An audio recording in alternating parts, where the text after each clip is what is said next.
Good morning, everyone. Welcome back to our online classes again. In the last class, we have discussed about the agricultural development. कि हमारे यहाँ खेती संबंधित क्या कुछ डेवलपमेंट किया गया है और एग्रीकल्चर डेवलपमेंट की बात करें to adopt the major to increase production, वो तरीके अपनाए जिससे प्रोडक्शन को बढ़ाया जा सके। और अगर हम बात करें भारत में तो पहले वाला समय था कि हमारे पास चलो लैंड एरिया बहुत था, we are going to extend it, हम उस एरिया को बढ़ा लेते जब हमें प्रोडक्शन की जरूरत होती। लेकिन आज हमारे पास पॉपुलेशन इतनी है, लैंड एरिया फिक्स है, उसको और बढ़ाया नहीं जा सकता। Then we have to adopt modern farming methods, आधुनिक तरीके अपनाए, मल्टीपल क्रॉपिंग और हायरिंग वैरायटी ऑफ सीड्स और modern farming machinery.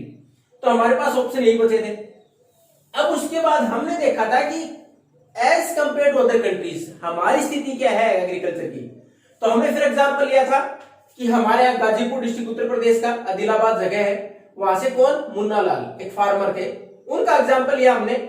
He has only 1.5 hectare of land, उनके पास केवल 1.5 हेक्टेयर लैंड थी।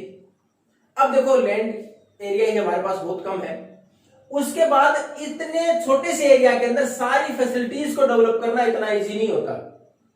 वैसा उनके साथ भी हुआ।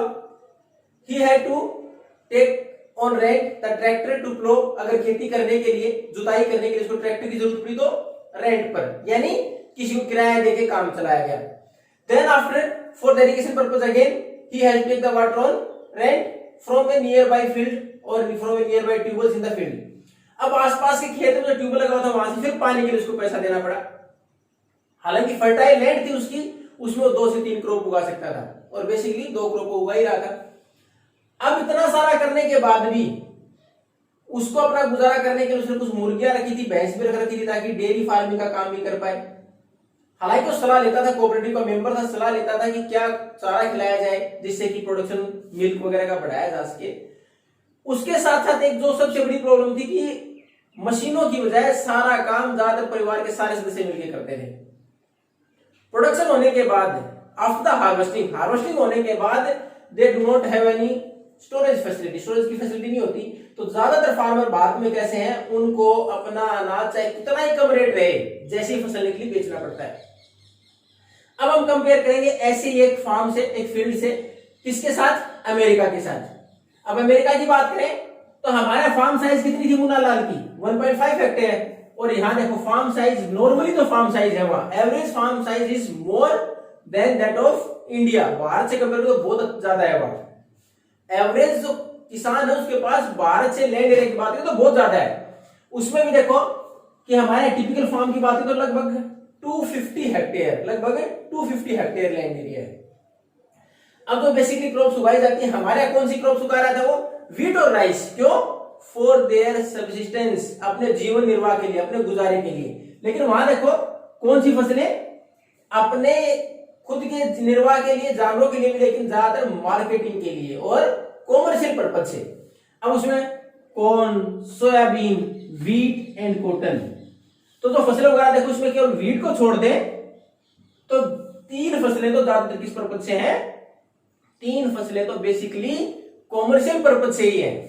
तो फार्म बड़े हैं, खेत बड़े हैं, तो उसका बेनिफिट भी ले रहे हैं वो कॉमर्शियल पर्पज से एग्रीकल्चर ज्यादा करते हैं। अब उसमें एक एग्जाम्पल लिया किसान का, जैसे हमने मुन्ना लाल का एग्जाम्पल लिया था भारत में, उत्तर प्रदेश से, गाजीपुर डिस्ट्रिक्ट से। तो वहां जो होरान, ये वहां के एक फार्मर है अमेरिका में। अब उनके पास 300 हेक्टेयर ऑफ लैंड है, उनके पास 300 हेक्टेयर है, और हमारे पास कितने, मुन्ना लाल के पास 1.5 ओनली। देखो तो लैंड का डिफरेंस कितना आ गया।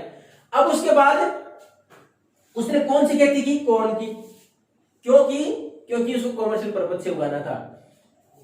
अब उसके बाद उसने एक काम और किया कॉर्न की खेती करने के बाद, कि पेस्ट कंट्रोल के भी सारे मेजर्स देखे कि किस प्रकार कौन सी बीमारियां लग सकती हैं कॉर्न को उससे किस प्रकार निपटा जा सकता है, कौन कौन से पेस्टिसाइड्स की जरूरत पड़ेगी। उसके साथ साथ उसने पहले ही डिसाइड कर लिया और पहले चेक कर लिया क्या कॉर्न की फसल जो मैं उगाऊंगा उसके लिए न्यूट्रिएंट्स पर्याप्त है मेरी सोइल में, जो मिट्टी है वहां की, उसके साथ साथ कि क्या अवेलेबिलिटी ऑफ वाटर रहेगी या इरिगेशन की फैसिलिटी अच्छी है कि नहीं। तो सारी चीजें चेक करने के बाद उसने कॉर्न की खेती की। अब एक बेनिफिट और, वो कंटिन्यू समय समय के ऊपर यानी अल्टरनेट डेज में या फिर 15 दिन में और 5 दिन में 7 दिन में वो क्या करता, सोयल सैंपल्स भेजता कहाँ, लेबोरेटरी में। अब तो खैर बाद में सुविधा कर दी गई है, we can send the sample to the soil testing laboratory from where we can know कि what are types of nutrients are there in the soil and which crop is better grown in that particular soil। आजकल तो हमारे यहाँ सुविधा कर दी गई कि हम सैंपल भेजें अपनी सोयल की, उसमें न्यूट्रिएंट पता चल सकते हैं कौन से और कौन सी फसल के लिए उपयुक्त ज्यादा है। तो ऐसे ही वो समय समय पर सोयल के सैंपल भेजता है, जिससे पता चलता है कि न्यूट्रिएंट्स पर्याप्त है कि नहीं है। अगर नहीं है तो उसी के अनुसार वो उसको और फर्टिलाइजर्स डालने होंगे, ताकि वो उसी के अनुसार उसमें अगर फर्टिलाइजर की जरूरत है तो और डाल पाए। अब उसके बाद दूसरी फैसिलिटी देखो उसके पास कितना हमारे से एडवांस सिस्टम है वहां के एग्रीकल्चर का, कि उसके पास एक कंप्यूटर है और वो किससे लिंक, सैटेलाइट से लिंक है, जिससे कि उसको प्रीसाइज पिक्चर, प्रीसाइज होते एक छोटी पिक्चर मिल जाती है अपने खेत की। उसका बेनिफिट क्या मिलता है उसको, कि समय समय पर यानी 15 दिन में 20 दिन में फसल की उसको 4 ड्यूरेशन में डिवाइड कर दिया है, 3 महीने की है तो उसमें हो सकता है आफ्टर 17, 18 और 20 डेज। उसने क्या किया, एक बार पिक्चर ली अपने खेत की, उसमें देखा कि कौन सी जगह पर फसल थोड़ी कमजोर है, तो क्यों उसी पार्टिकुलर के ऊपर फोकस करके वो अपने पेस्टिसाइड्स, इंसेक्टिसाइड्स और फर्टिलाइजर जो डालनी है उसके अनुसार डाल पाए। तो उसके पास एडवांस टेक्नोलॉजी है, जिसकी वजह से जान सकता है खेत के किस हिस्से में, क्योंकि 300 हेक्टेयर में वैसे घूमेगा, उसके बाद पता करेगा। तो उसकी बजाय उसके पास एक सैटेलाइट पिक्चर ली, उसमें देखा कि कौन सी जगह पर हमारे क्रॉप्स है, it is lacking in nutrients और it is not having proper growth, कि अच्छी ग्रोथ नहीं हो रही उसकी। तो उसके अनुसार वो उसी पार्टिकुलर एरिया के लिए मेजर अपनाएगा प्रोडक्शन को बढ़ाने के लिए। और ज्यादातर फार्मर अमेरिका में वहीं they reside in the very same farm, उसी खेत के ऊपर रहते हैं, ताकि वो सारा आसानी से कर पाए। अब उनके पास देखो they use most of the modern farming machinery, आधुनिक मशीनरी है खेत में प्रोडक्शन के लिए उनका इस्तेमाल करते हैं। ट्रैक्टर है, सीड ड्रिल्स जो हम बीज डालने के लिए ट्रैक्टर के साथ पीछे जोड़ते हैं, लेवलर है जमीन को समतल करने के लिए, उसके बाद कंबाइंड हार्वेस्टर क्या होती है, जो काटने का काम भी करे और निकालने का काम भी करे, अनाज को साथ साथ निकाल भी दे। स्टोरेज, अब देखो उसमें एक वर्ड दिया था थ्रेशर, हालांकि अलग थ्रेशर भी उसके पास अनाज निकालने के लिए। अब इतनी सारी फैसिलिटीज अगर बाहर से कंपेयर करते तो जमीन में ही अंतर। दूसरा ज्यादातर कमर्शियल फार्मिंग हमारे यहाँ कौन सी हो रही है, सब्सिस्टेंस फार्मिंग हो रही है, हमारे यहाँ ज्यादातर मेंबर परिवार के लगे होते हैं, ज्यादातर मशीनों का इस्तेमाल हो रहा है। अच्छी फैसिलिटी है सोयल टेस्टिंग वगैरह की और सैटेलाइट की, जिससे कि सारी चीजें पता कर सकते हैं। उसके साथ साथ there is the facility of storage also, हमारे स्टोरेज की फैसिलिटी नहीं थी, किसान को उस कीमत पर बेचना पड़ता है जिस कीमत पर मार्केट में उस टाइम पर जो भी हमारे पास मिडिलमैन है या जो भी हमारे पास ग्रेन मार्केट में जो हमारे पास ग्रेन बिजनेसमैन और व्यापार करने वाला जो खरीदे उसको बेचना पड़ता है, चाहे कितनी कम कीमत हो, लेकिन यहाँ स्टोरेज की फैसिलिटी है। यानी अगर किसान को लगता है अभी कीमत अच्छी नहीं है तो वो स्टोर कर सकता है उसको, और नहीं तो डायरेक्ट मंडी में बेच दे। अब उसके साथ साथ आप देखो कि सारा काम किसके तौर पर, बिजनेसमैन के तौर पर, कि कहाँ कितना इन्वेस्ट करें, क्या प्रॉफिट हो जाएगा, बिजनेसमैन की तरह काम होता है, नॉट एज ए फार्मर। किसान जैसा कुछ है ही नहीं, सारी मॉडर्न फार्मिंग मशीनरी है, परिवार के मेंबर है, वो सारे काम नहीं कर सकते, तो मशीनरी का ज्यादा इस्तेमाल किया गया। तो ये था हमारे पास कंपैरिजन किसका, भारत और अमेरिका में, कि किस प्रकार डेवलपमेंट एग्रीकल्चर का है। अब इससे हम अंदाजा लगा सकते हैं कि how we are lagging behind as compare to the developed countries और the countries which have lower population and more land than India, जिनके पास पॉपुलेशन कम है, जमीन ज्यादा, उनसे किस प्रकार पिछड़ रहे हैं एग्रीकल्चर प्रोडक्शन में।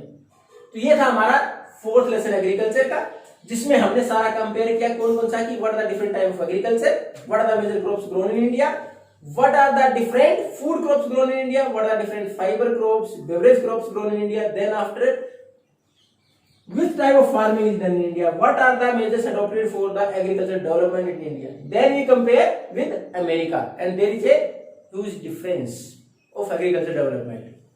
So it's complete. If you have any doubt then you can ask. Thank you and have a nice day.